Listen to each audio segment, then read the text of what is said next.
welcome, and thank you for joining us on DisrupTV. My name is Vala Afshar. I'm the Chief Digital Evangelist at Salesforce and your co-host for the next hour. We welcome you to follow us on Twitter at DisrupTV Show. Send Ray, myself, and our distinguished guests your questions live during the show using hashtag DisrupTV, and we will do our best to answer you. It's my pleasure to introduce my co-host. He's the CEO and founder of Constellation Research. He's the best-selling author of Disrupting Digital Business, regular contributor to ZDNet, Harvard Business Review, and many media publications. I often see him on Fox Business and CNBC nowadays. Today, dialing in from India. And in my humble opinion, one of the top futurists to follow on Twitter at RWANG0. Welcome to DisrupTV, Ray Wang. Hey, thanks a lot, Vala. I'm here with one of my best friends, Vala Afshar, the Chief Digital Evangelist at Salesforce. More importantly, one of the top follows on CIOs and CMOs around the world, a globetrotter himself, seen on many TV stations, and of course, big in Canada, big in India, big around the world, and mostly every Salesforce World Tour we know. So anyways, hey, happy to be here. Glad to see you back here on the show this week. And more importantly, we got some great guests, some great topics. Who do we have first? Yeah, as much as you and I go around the world, neither one of us can land a intimate interview with Elon Musk. But our next guest did that. So we're really fortunate to have Tasha Keeney. Tasha is an analyst at ARK Invest. Tasha's primary coverage areas include autonomous vehicles and the world of 3D printing. Tasha has appeared on CNBC, Fox Business, Bloomberg TV, and Yahoo Finance and many other media outlets. Her research has been featured on the Wall Street Journal, Forbes, Wired, The Verge, Bloomberg, CNN Money, and again, much more. To learn more about Tasha's research, you can follow her on Twitter at TASHAARK, Tasha ARK. Welcome back, Tasha, to DisrupTV. Thanks for having me.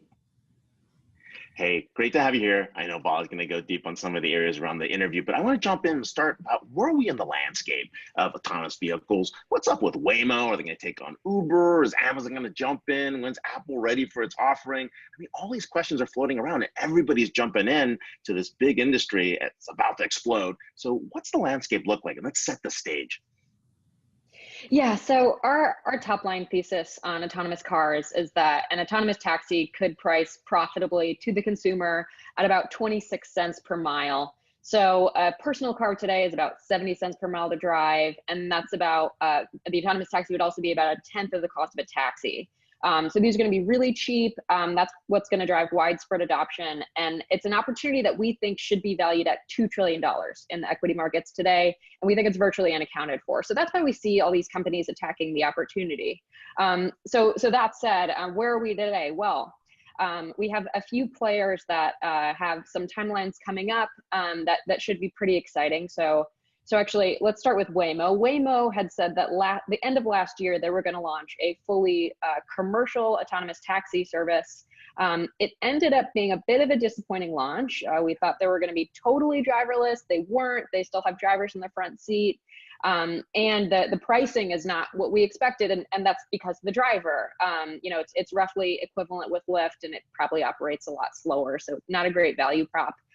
We do have GM and Aptiv coming up this year saying they're going to launch service as well.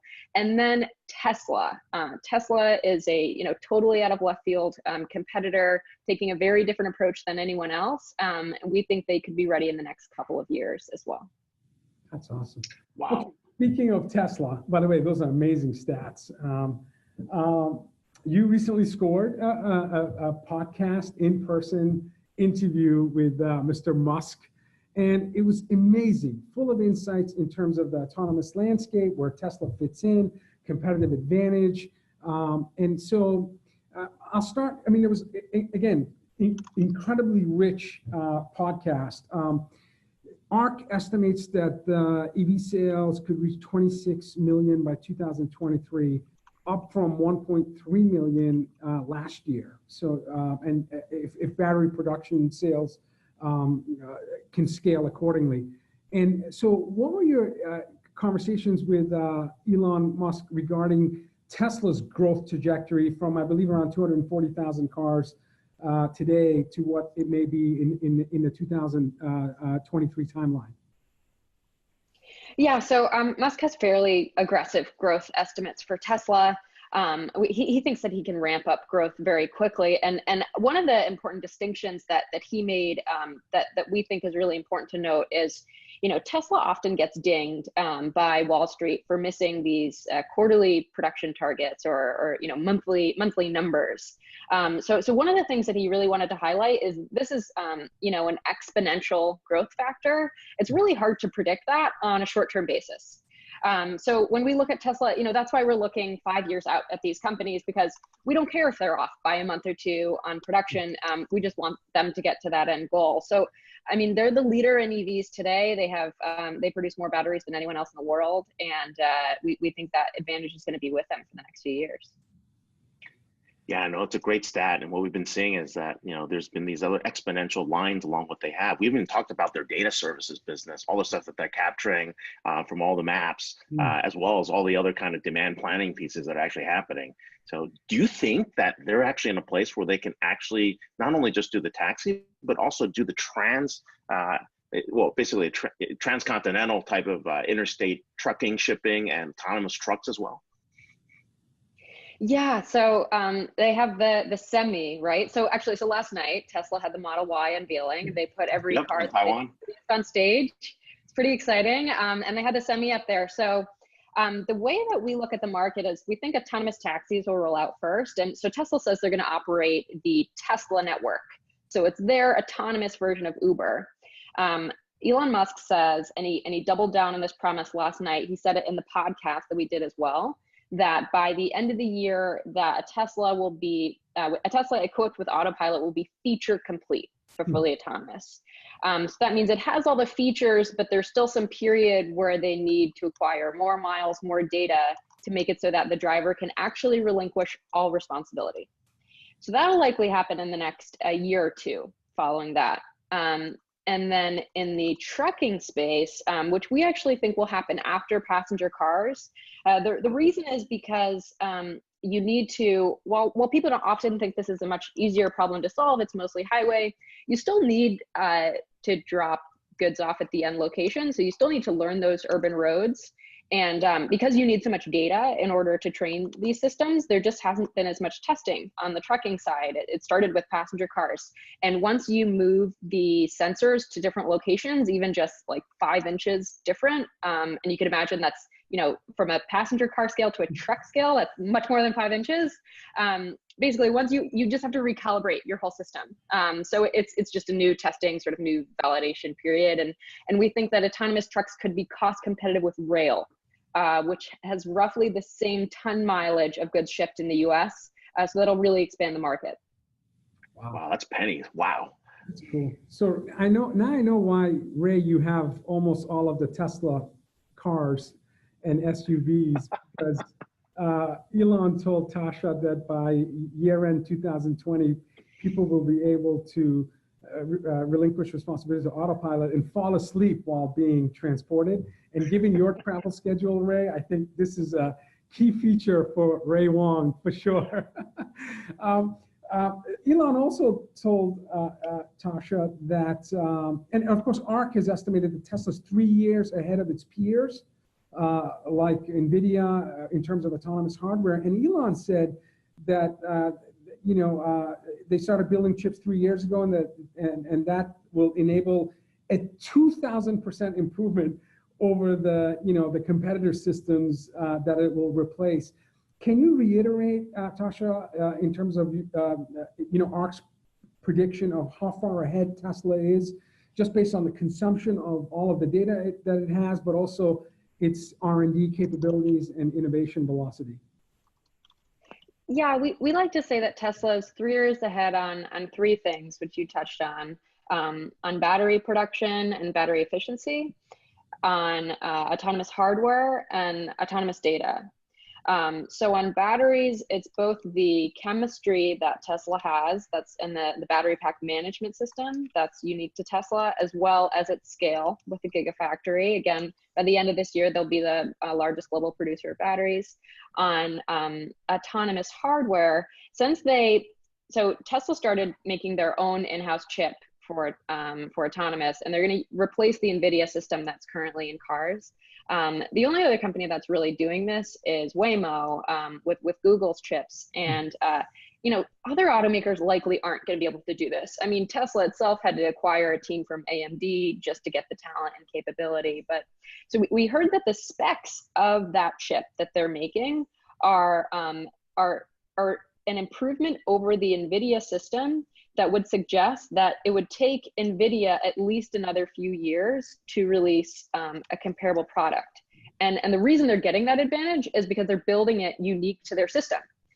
So they can, you know, get faster processing power versus an off-the-shelf component, which NVIDIA is making. That's why it's taking them a few years longer. On the data side, Tesla is the only automaker collecting data off of customer cars. They have billions of miles of worth of data. I mean, this compares to millions at the next best competitor. Waymo last year had 10 million miles as of October, I believe. So, I mean, it's an order of magnitude difference, and that's what you need to create an autonomous car. That's what you need to train your system. And it's the multiplied innovation of battery hardware data that gives them a 3-year, or each individual segment is 3 years ahead? Yeah, you're right. That each of those right now are 3 years ahead. But you know, I think you bring up a good point that really to get that trifecta, it's like even if someone catches up on one front, you know, Tesla's ahead on the next one. So right, amazing. Yeah, no, and it's a big thing, right? Especially when we think about AI and training, it's all about data. That's why Google Assistant is like 10 times better than Alexa, right? Because it's got more phones in play, it's capturing that data, and it's actually creating those types of models and neural nets as well, from what I understand from some of the folks at Tesla. So some pretty wild stuff over there. So what do the legacy car companies do? What is this, like a cap table raid on Tesla stock? I mean, the Tesla haters are like, hey, this isn't going to work this way. So, but is there really, I mean, is GM dead? Is Audi dead? Do we worry about Mercedes? Like what happens in the space? Or is Tesla positioning itself as a platform company where other legacy companies can build capabilities and catch up with this three-year race that they're behind? Yeah, you know, that's a great question. So right before we did the podcast, there was a couple of news pieces saying that some other automakers were considering building on Tesla's platform. Daimler is one of them. There's a rumor about big investor. Yeah, right. And so we actually asked Tesla that question: would you allow other automakers to build on your platform? And Elon said, you know, we would, except it seems like one, traditional automakers don't really want to work with them in general, so they'd only do that as a last resort. And two, it seems like some of the discussions that they've had in the past have involved automakers saying, okay, sure, we'll take your platform, but why don't you tweak these 10 things so that we can bring it in-house, and then it'll work with what we're already doing. And Tesla's just not willing to take on that additional engineering work, understandably. So what do we think will happen? I mean, we think a lot of automakers are going to go out of business in the next 10 years. I mean, they have to catch up on the electric and the autonomous front. It's sort of like these two waves that are totally changing their manufacturing process, the supply chain, how they run their business. They have to become software players now. They've never done that before. They've never even owned the software stack. And now Tesla's like the only company that has all of this vertically integrated. So we think it's going to be really, really hard to catch up. They're certainly all trying, but I mean, just look at over-the-air updates, updating your car by software. That's been around for years, and no other automaker has done that. I mean, it's crazy that they haven't been able to implement this yet. I was there when they did them sequentially. So like the thing took like 10 days for the first car to the last car on OTA. It was like the funniest thing on a 3G network.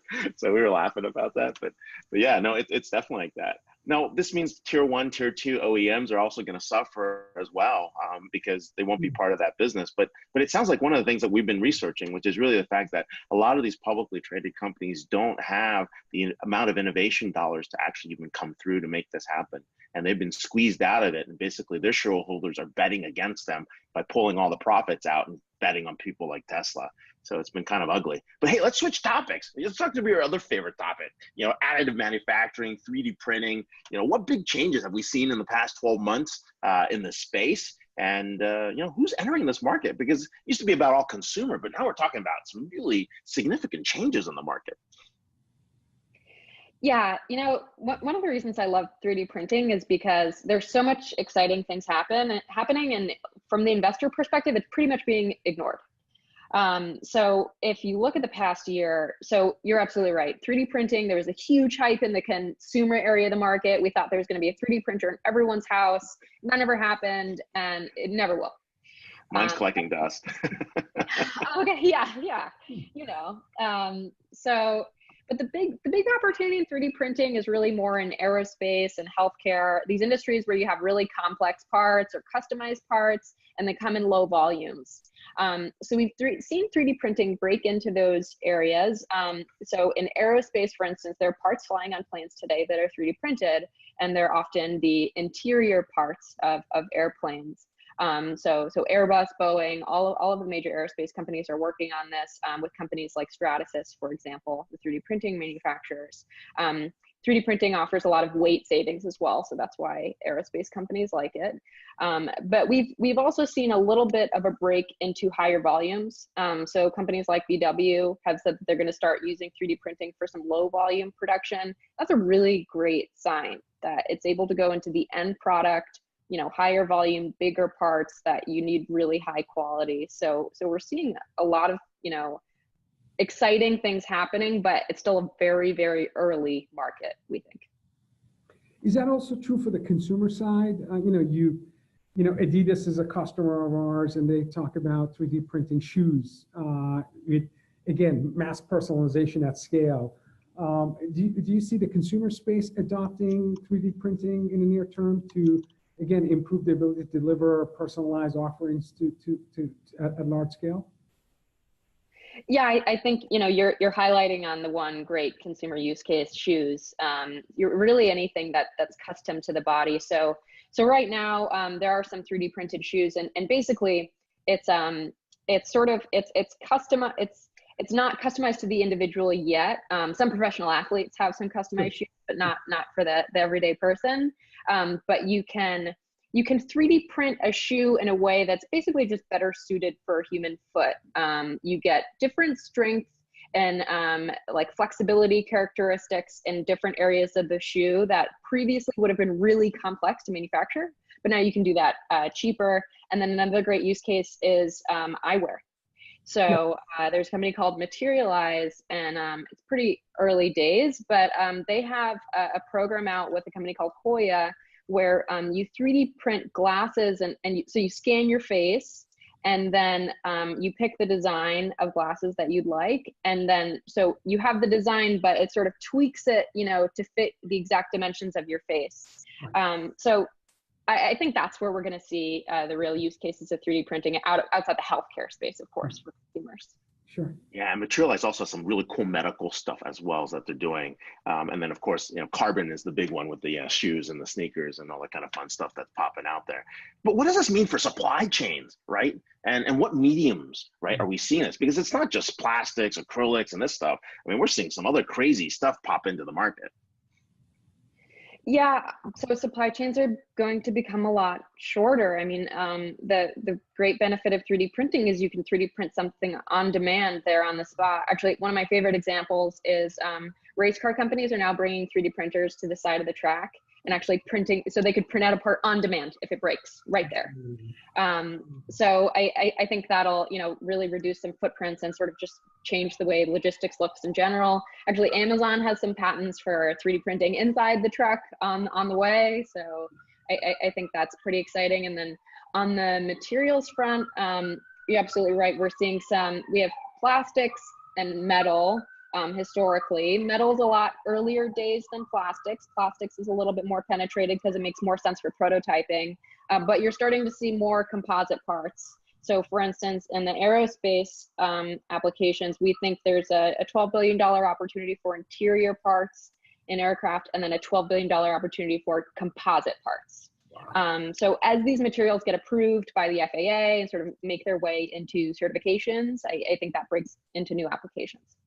Tasha, you're an all-star guest in that you compact so much insights in 20 minutes. It's amazing.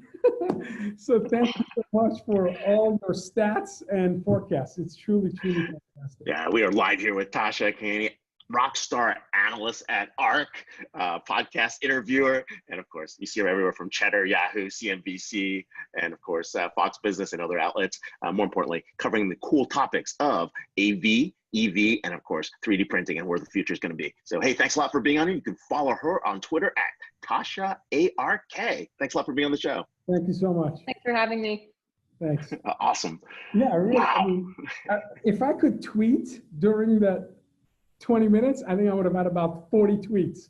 So it's pretty amazing. We'll try to summarize it in a blog, hopefully, in the near future. So yeah, it's an exciting space. Obviously, we see digital disruption, not just in terms of, autonomous vehicles and additive manufacturing. And our next guest is an expert in this area. Thales Teixeira, author, associate professor, Harvard Business School.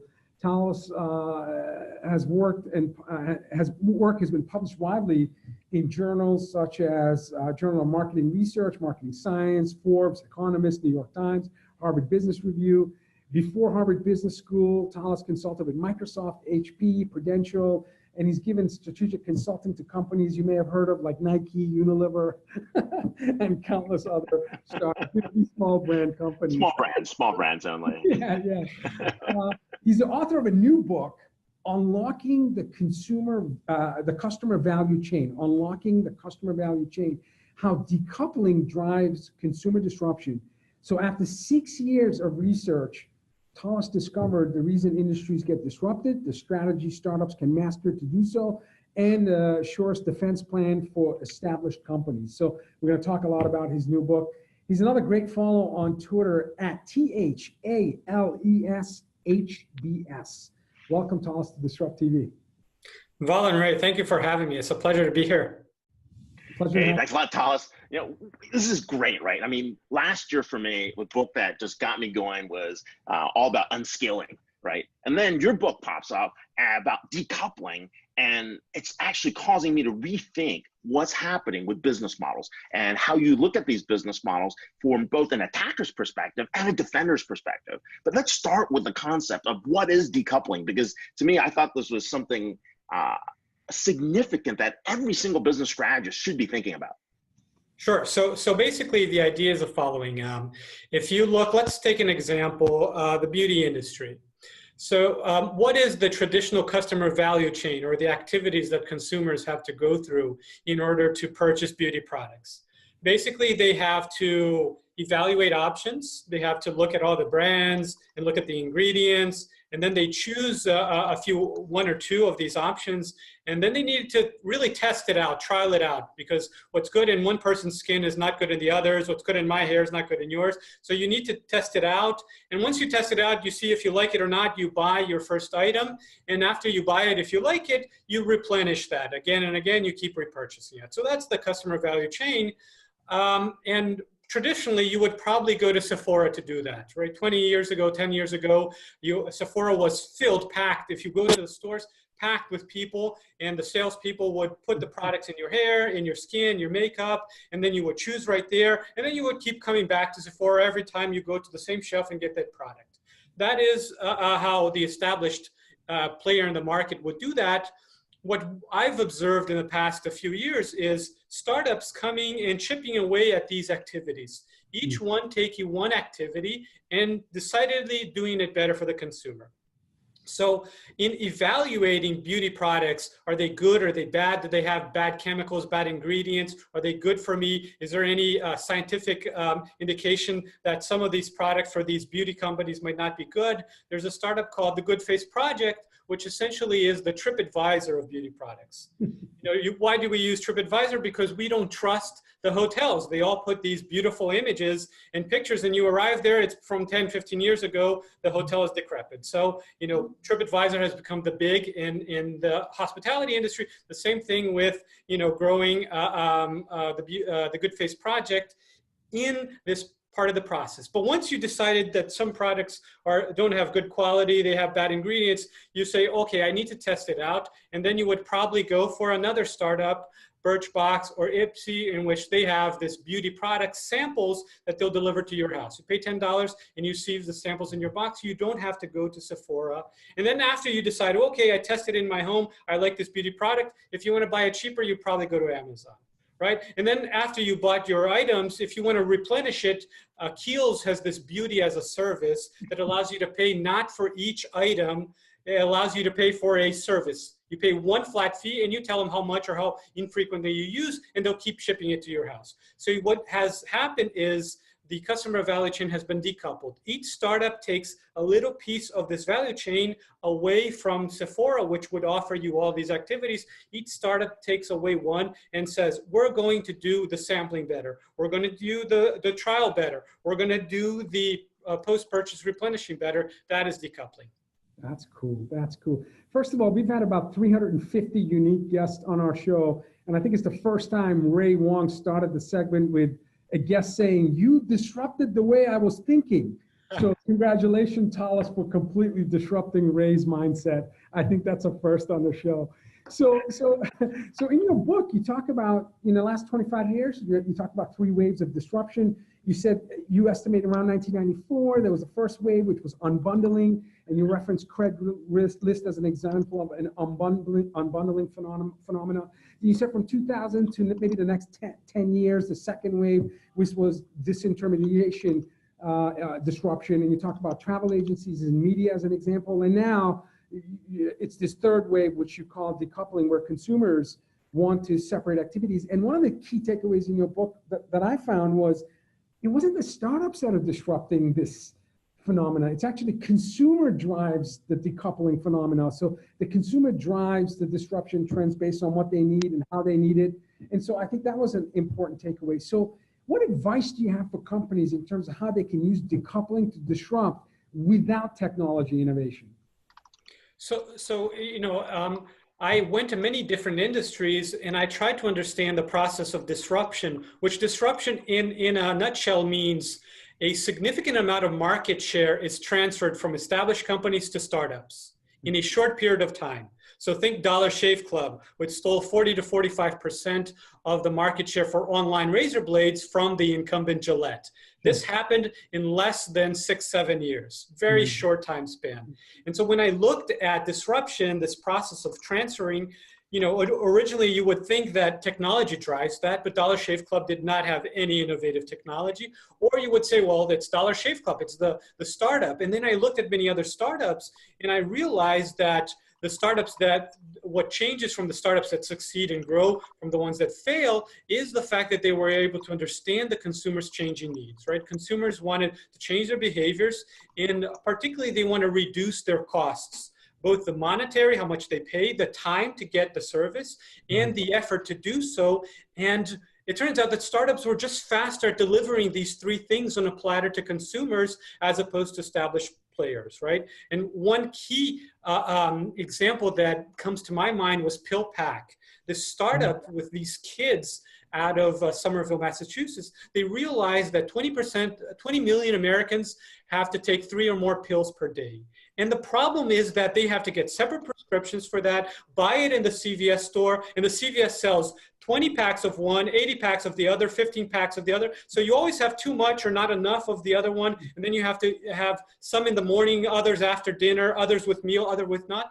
It's a hassle, particularly if you're older. And so what they created is this sort of subscription service in which they pack all of the pills in each sachet, and it just rolls around in a little box that they give you. And all you have to do is tear it out, take the pills, and then another one pops up for the next day. And then you do that. And in a sense, they decoupled this complicated process of getting medication and using the pills. But the cool story was they told me the value chain. Yeah. Yes, decoupling the value chain, the customer value chain, that's important. Yeah. We tend to think of value chain from the company's perspective. Where am I going to make money? My logistics, my marketing, all of the supply chain. No. You have to look at the customer, all the activities the customer engaged in order to fulfill their needs and wants. And PillPack realized they started out with a box that had technology and it had sort of a link to an app and it had touchscreen. And then they realized what consumers want is just a $10 box where you can put the pills in a nice orderly fashion. Right. So they disrupted the market with virtually no new innovative technology. But innovative insights, which is really. By the way, they were bought by Amazon recently for $1 billion. Amazing. I saw that. Well, Thales, this is actually part of that, right? I mean, we're moving from products to services, services to experiences, experiences to outcomes, and then outcomes to a brand promise. And then even beyond that, we're actually seeing these movements actually occur. But I think the key thing of talking about how this is customer centric first, right? It's starting with the customer's point of view, because if you were to do it from the value chain, you'd never do it this way. You'd be like, that would disrupt my entire value chain. Why would I do this? And that's why these companies are getting their butts kicked. Now, which industries and companies are ripe for this type of disruption through decoupling, or is it everybody? So Ray, I foresaw that somebody was going to eventually ask me that question. Okay, what industry should I go in? And so in my book, I compiled the data, and you can see the data here of the costs in certain industries. This is in the past 20 years, what is the average cost to consumer for learning, for healthcare, for real estate, for traveling, for eating, a bunch of activities. And what you realize is the industries that are most ripe for disruption are the ones in which the cost for the consumers to get their products have skyrocketed. Yeah. And what are the top three? Education, healthcare, and real estate. The costs are very high in these industries, have been rising much, much faster than inflation.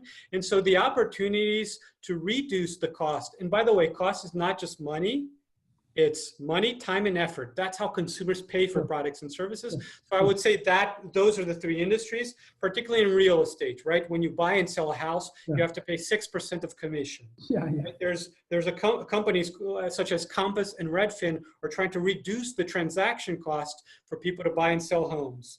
If you don't want to buy a home and you want to live in different places in the world, there's a startup called Roam, which allows you to basically rent for 3 months of the year an apartment in New York, an apartment in Bali, an apartment in Barcelona, an apartment where I'm living in the moment in La Jolla, and an apartment where I have to work in Boston, 3 months. And they, by the way, they ship your furniture from place to place. All you have to do is show up in different places, right? And then Hemlane is this startup that is disrupting by reducing the cost for you to own real estate and rent it out, even in places where you don't live. It's very hard to do that if you live far away from your rental property to manage it. With Hemlane, they have a platform for doing that. They use technologies, but it's not innovative. It's nothing proprietary, but the purpose is really to reduce the costs for consumers of paying with money, with their time, and with their effort. So is it a simple equation in that if the transactional cost outside your company is starting to be significantly less than inside your company, you're ripe for disruption? So that's one approach. So that's decoupling. So that's one. The key here, Vala, is this idea that, you know, if you're a startup, you know, there's this traditional idea that if you want to build a big business, you have to create a product or service that is 10 times better than the current available option in the market. You know, Peter Thiel talked about this in 0 to 1. Can you imagine a product that is not like 50% better, not 100% better, but 10 times, 1,000% better? It's very hard if you don't have the money, the thousands of people that work for you, Vala, at Salesforce, or the resources to do that. How do these startups grow? The answer to that question is they don't try to fulfill all the activities in the customer value chain. They don't try to replicate Sephora. They just say, we're going to find one activity in the customer value chain, and we're going to do that much, much better. And so when Birchbox came, they said, we're going to do sampling better because you have to go to the store and you have to spend time and your effort to do that. We're going to bring the store to you. We're going to bring samples to you. And in that regards, as long as you choose a very narrow slice of the customer value chain and find where it's very inefficient, and many big companies, they have inefficiencies in what they're offering to consumers. You're not always perfectly happy with everything. There's some part there that's bad. That's where you go in. That's your beachhead. And in that, the costs of those activities, you can probably, as a startup founder, find cheaper. But in your book, you said that established companies tend to adopt two responses. One is recoupling, where they focus on forcing the customer to have the combined offerings that they have. And then the other is rebalancing, where you figure out where you create value and how to capture value at every touch point along the journey. What advice do you have to companies? Because my experience is disruption it's not something that surprises you. You know these startups and companies that are starting to gain market share, and yet whatever inertia, gravity, maybe it's the innovator's dilemma, your colleague Clay Christensen at Harvard Business School, what is it where companies, how do you advise companies to get out of the stuck mode and really figure out how to preempt and develop their own disruptive strategy when they recognize that they're losing market share? So Vala, the stuck mode, there's a reason for that. And it's not that these executives in large companies, it's not that they're fat, dumb, and lazy. That is absolutely not the case. Right. They're actually pretty smart and competent when you talk to them, but their company was built on a business model and acquired resources that make them the top established player in certain industries within a business model. Right. So Verizon spent billions of dollars and Comcast billions of dollars on putting antennas and set-top boxes in people's house, connecting the homes with fiber optics, and so when a company like Netflix says, well, we're going to deliver video on demand without any of this, they're like, okay, so are we going to do that as well? We're going to implode our infrastructure. So established companies are what I called resource-centric. They look at their resources and they're going to make plays that leverage their resources. Banks have thousands of branches. That's what, Bank of America has that fintech companies don't have. So when they look at a new business model that doesn't leverage those thousands of branches, they're like, well, we're going to be just one little player. We're not going to leverage our resources. That's right. With startups, they don't care about the resources because they don't have them. What they care about is acquiring customers. And so startups think about leveraging customers, not leveraging resources. And so that's sort of the big mindset shift that is, very different. And you can't tell a big company just behave like a startup. That's not going to happen. Yeah. Now, in your first question is, so how should large established companies respond to decoupling? I've realized that there's actually only two routes. You can implement 1,000 different ways. But when Amazon disrupted Best Buy was selling electronics, and Amazon actually encouraged people to go to the store, get salespeople to help you figure out what electronics you want to buy. And then they said, pull out your phone, take a picture, scan the barcode, and then buy with us, what's called showrooming. And by the way, today, 70% of people practice showrooming regularly in the US. Best Buy originally said, okay, how can we avoid letting our customers do that? Well, let's create signal jamming devices in the store so that they can't use their smartphone. That was initially considered. Yeah. And then they realized that you either go against your customers' evolving behavior or you go in favor. And so they eventually decided to go in favor. They matched prices. They started creating ads saying, why don't you do showrooming in our stores? Come showroom with us.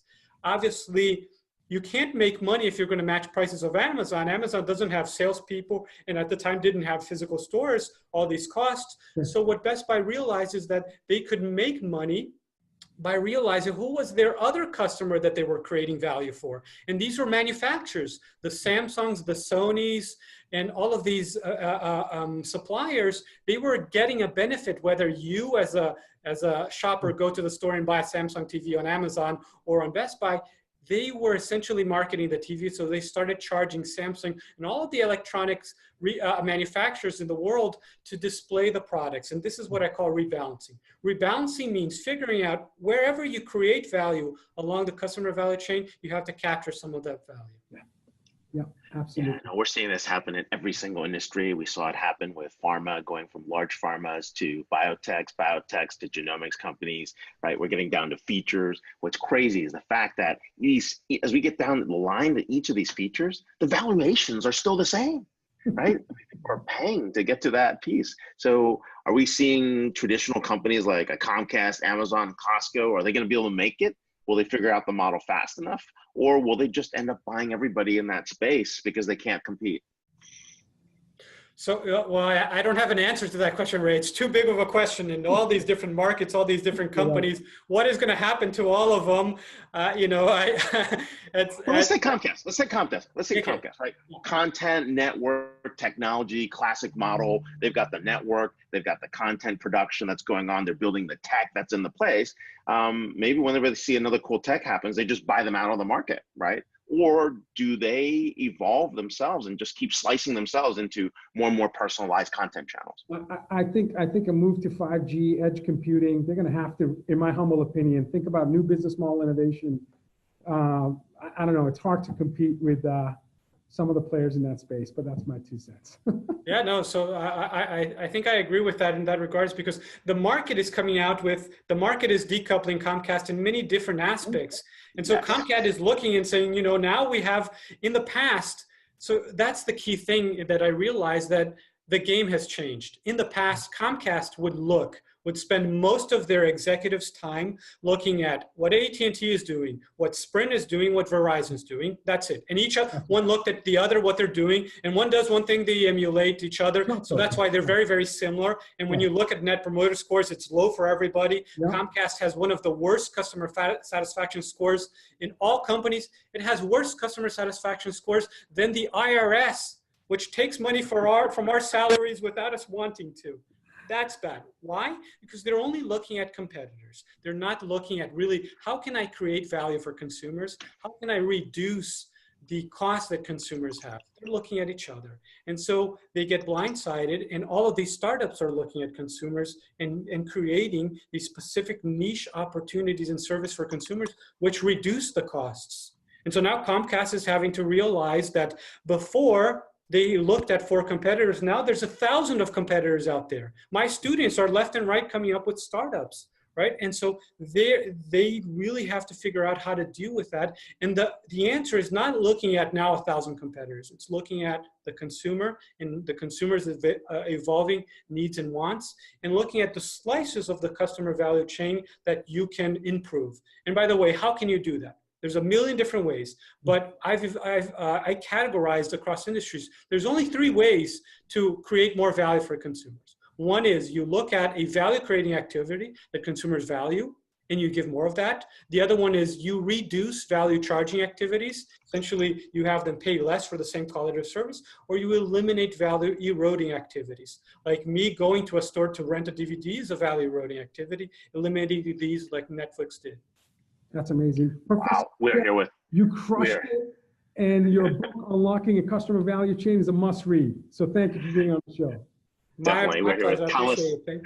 We're with Thales Teixeira, author and associate professor at HBS, Harvard Business School, and more importantly, the author of this awesome book you've got to read, which is really Unlocking Customer Value Chain, Decoupling. That's what we got to do. Follow him on Twitter at THALESHBS. Thank you so much for being on the show, and we'll definitely talk more. So, my pleasure, gentlemen. Thanks for having me. Please come back. You were great. We could have spent an hour on this topic because it's so rich.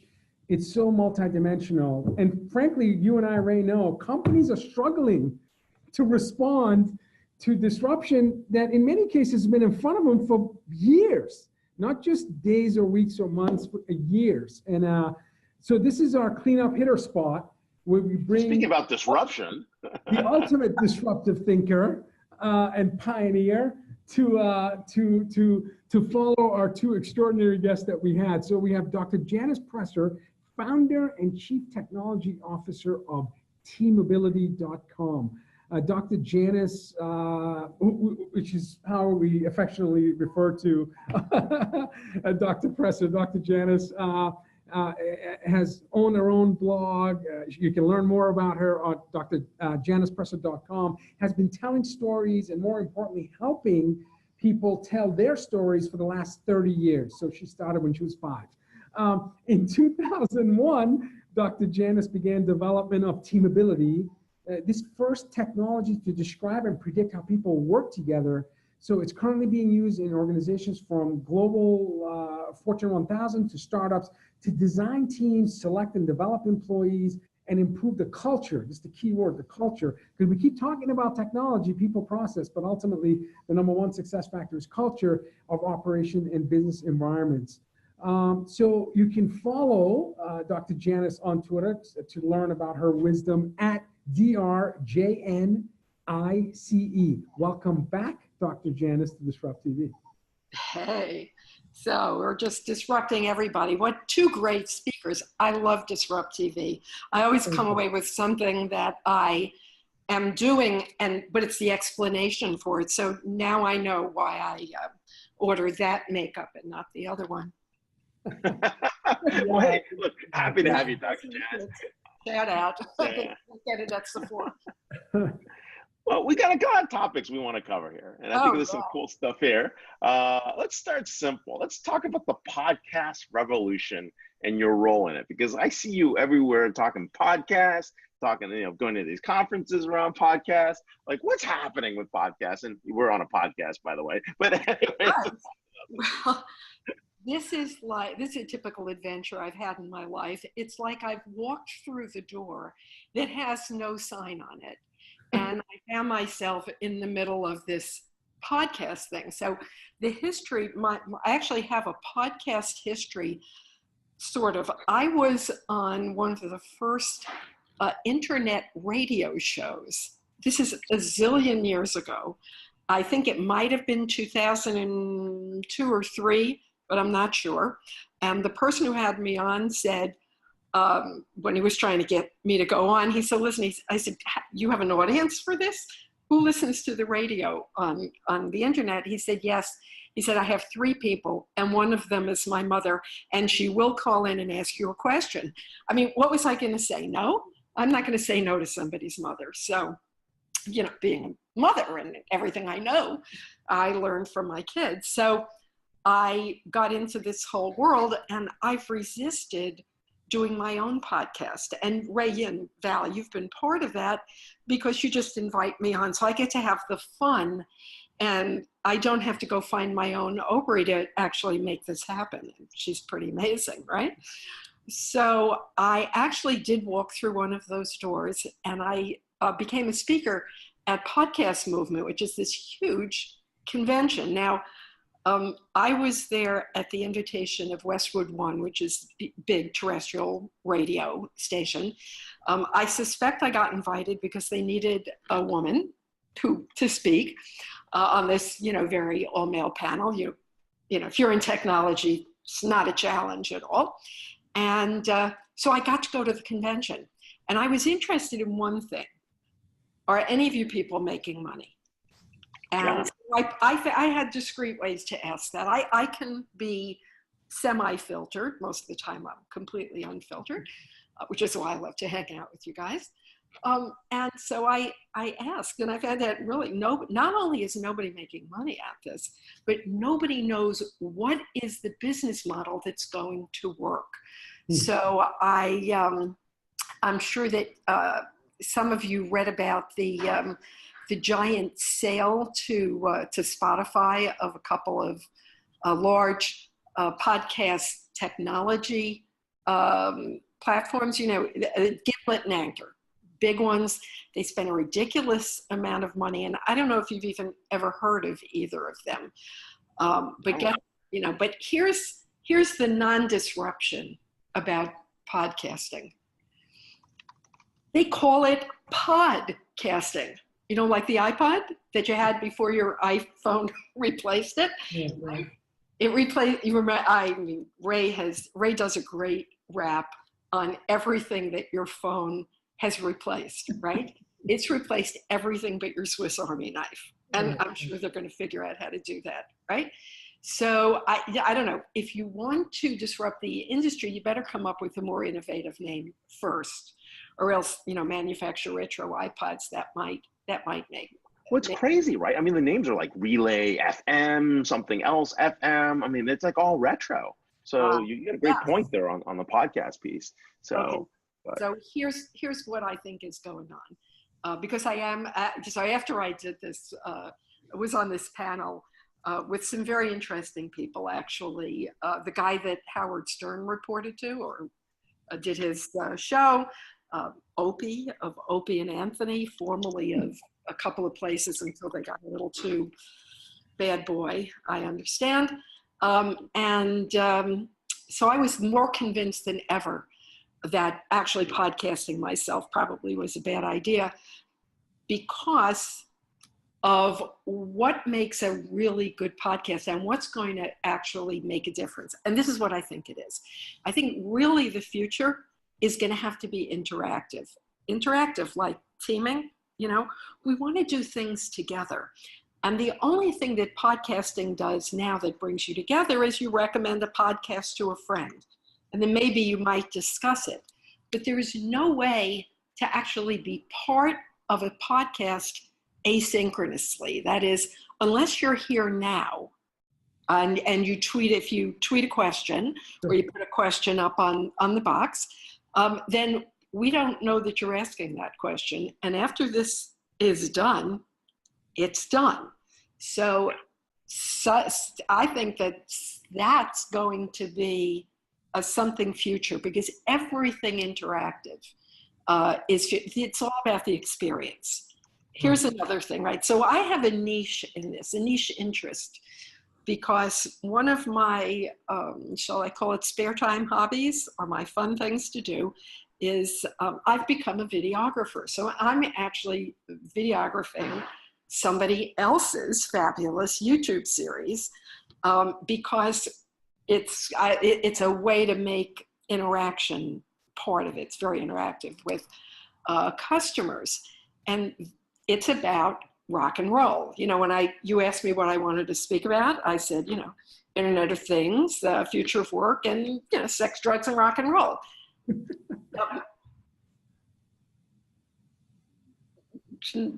Maybe not drugs in that way, but, you know, kind of the new wave of technology, new drug technologies that are replacing kind of the old hashtag SDRR.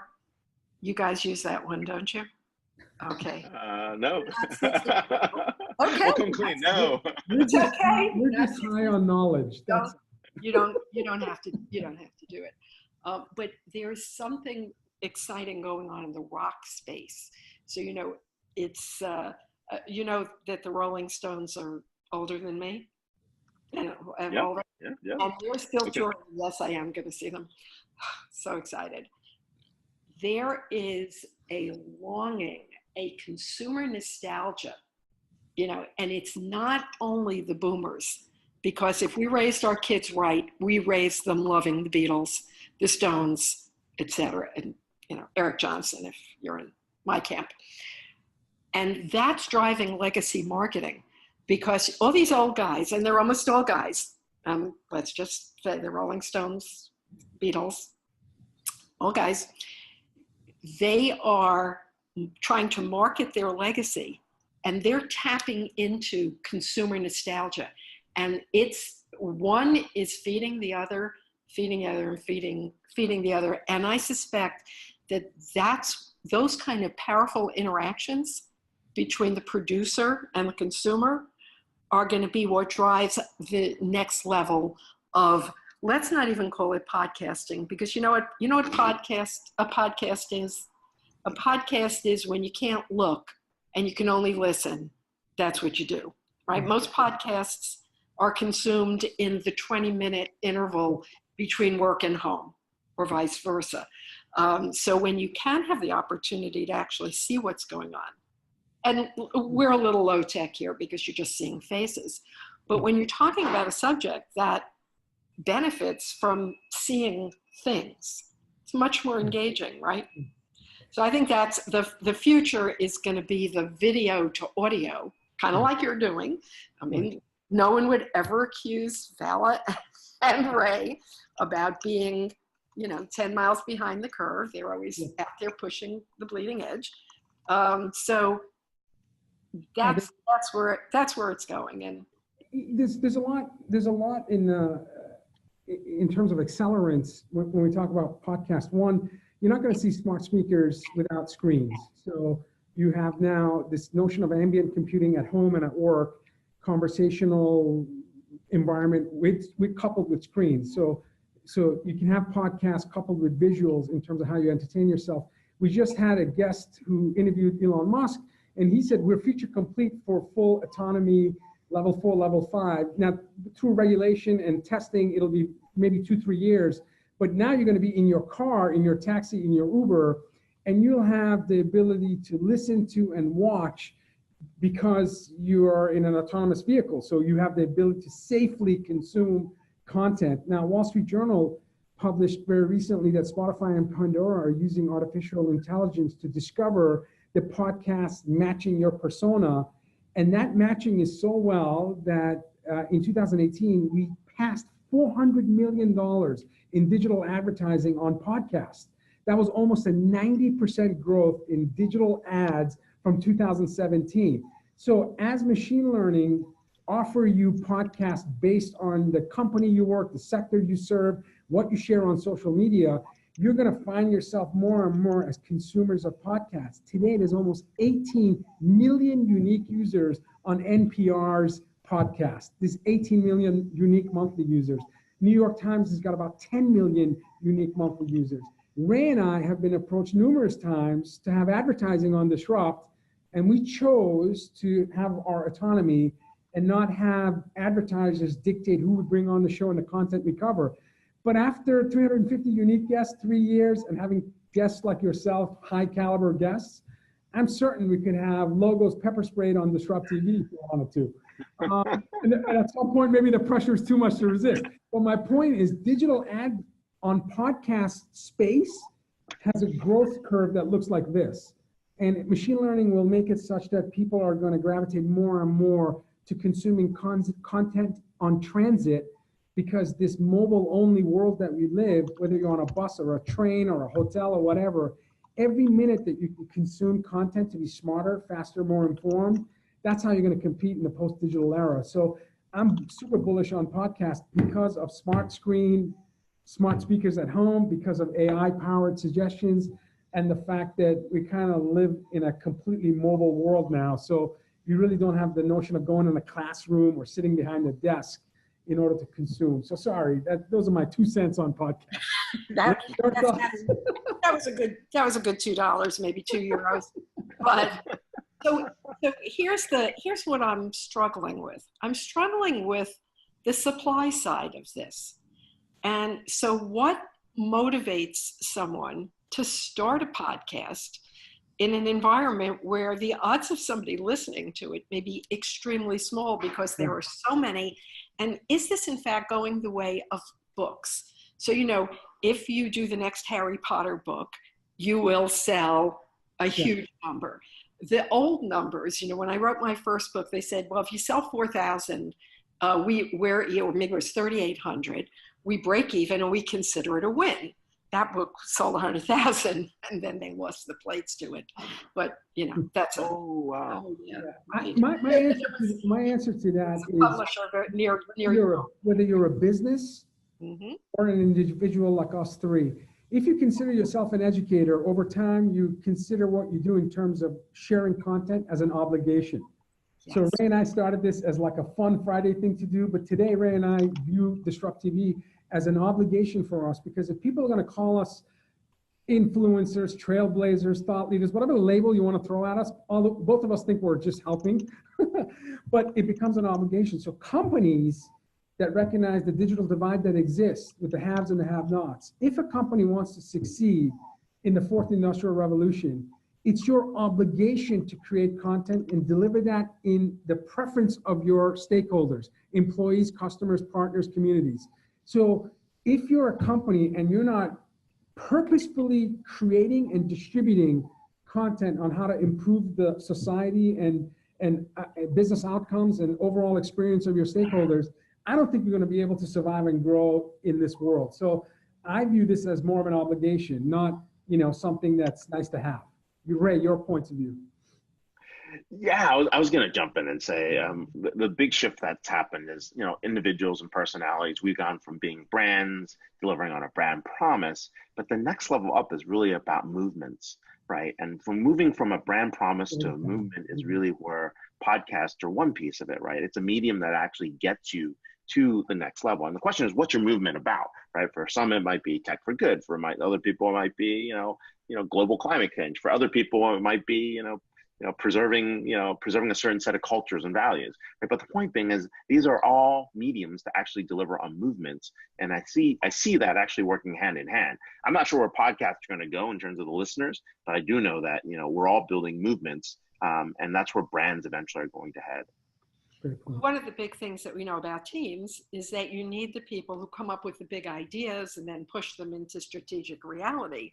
But if you don't have the on the ground people doing the action, then that's tough. And their motivation is about doing things together.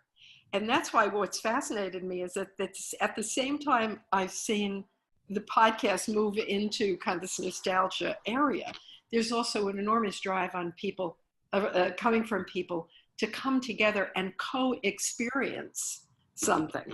Like, someone was telling me about a wonderful experience in a bar, but sitting around, it was like a vinyl bar where they're playing old music and everyone was talking about, oh my God, I was at that concert.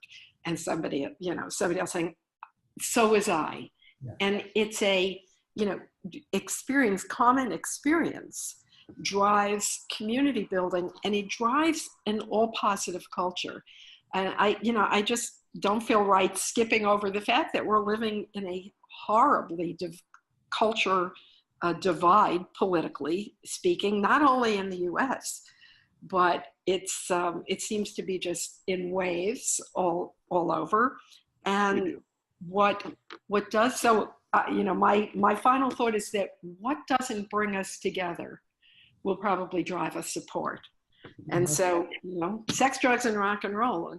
The intention was always hashtag at Dr. Janice, DrJanice. We are live here with Dr. Janice, founder and CTO of Teamability. We use Teamability here at Constellation Research. You can follow her at Twitter at Dr. Janice. Get a little bit more of what's happening, not only in podcasts, but in SDRR. All right. Hey, thanks a lot for being on the show. Happy Friday. So this is episode 40 on DisrupTV. So cool. We are looking at crazy guests coming up soon. Episode 141 coming up next week. Some very, very interesting guests. Who do we have, Vala? Yeah, we just completed episode 140 and it was great. Next week, yes, we have Frederick Laloya, President, CEO of ARK Technology. He's an extraordinary, insightful CEO. We have Dixon Tang, author and speaker. His book is Leadership for Future of Work, 9 Ways to Build Career Edge Over Robots and Human Creativity. Certainly the machine-human future of work is a hot topic that many executives are trying to better understand. So we look forward to Mr. Tang's point of view. And of course, one of our favorite media thought leaders, contributors, she brings technology, sustainability, and new business models and packages in a narrative that most of us can understand. Heather Clancy, editorial director of the Green Biz Group, will be back on Disrupt next week. So again, a fantastic Friday. Ray, your closing remarks after learning about financial institution points of view and autonomous vehicles, how you can combat digital disruption, and how do we tell stories in mediums that can reach our stakeholders in a meaningful way? Oh, shoot, how do you do this? No, actually, I was thinking about this, and I think with these disruptive business models that are actually happening as well with these new mediums, think about EVAV, right? What happens? We're basically, we live in tier 3 cities and get to work and not even have to worry about it. And while we are doing that, right, the decoupling that's actually happening in the auto industry is a great example, right? EVs are a great piece of that decoupling that's actually happening. Now, if you're watching, if you're handling, sex, drugs, and rock and roll in the car, that's a whole different story. But hey, that's a Taos vehicle. You do a lot with it. So, but other than that, no, this has been awesome. I know you're dialing at 1:30 a.m. Mumbai, India. So really, thank you so much for spending your post midnight with us on Disrupt. And hopefully next week we get to learn a little bit about your new book. I know you're working on a new book. I don't want to have any breaking news, but I do think our audience would appreciate knowing that you're working on a second bestseller. So let's carve some time to talk about that as well. Well, hey, everybody, it is Friday. It is Disrupt TV, 11 a.m. Pacific, 2 p.m. Eastern. You can catch us every week, every Friday. And more importantly, thanks for spending your time with us. So happy Friday. Thanks. Bye, everyone. See you next week.